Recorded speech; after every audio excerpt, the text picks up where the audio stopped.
বিতর্কের পর বিতর্ক। এবার আর্থিক প্রতারণার মুখে ভারতীয় ক্রিকেট বোর্ড। এনসিএর জন্য জমি নিতে গিয়ে প্রায় 50 কোটি টাকা গচ্ছা গেছে বোর্ডের। গুরুদত্ত সানবাগ নামে এক ব্যক্তির বিরুদ্ধে প্রতারণার অভিযোগ। তিনি বোর্ড বা এনসিএর কেউ নন, অথচ বোর্ডের হয়ে তিনিই চুক্তিতে সই করেছিলেন। কিন্তু কর্ণাটক হাইকোর্ট সেই চুক্তিকে অবৈধ ঘোষণা করেছে। কি করে এমন ঘটনা ঘটল ভেবে পাচ্ছেন না বোর্ড কর্তারা। অভিযোগের আঙুল উঠেছে বোর্ডের সেই সময়ের অ্যাডমিনিস্ট্রেশন ম্যানেজার কে ঝার বিরুদ্ধে।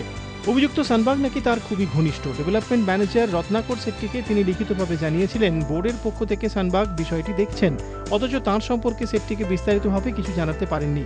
এখন বোর্ড প্রতারিত হওয়ায় তাই কে ঝাকে কাঠগড়ায় দাঁড় করানো হচ্ছে।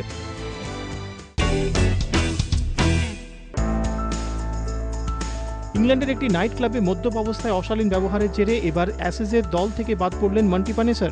ইংল্যান্ড দল সূত্রের খবর, শৃঙ্খলা ভঙ্গের অভিযোগে শাস্তিস্বরূপ অস্ট্রেলিয়ার বিরুদ্ধে চতুর্থ টেস্টের দল থেকে বাদ দেওয়া হয়েছে স্পিনারকে। সোমবার ভোর রাতে একটি নাইট ক্লাবে পার্টি করার সময় মহিলাদের উত্ত্যক্ত করার অভিযোগ ওঠে পানেসরের বিরুদ্ধে।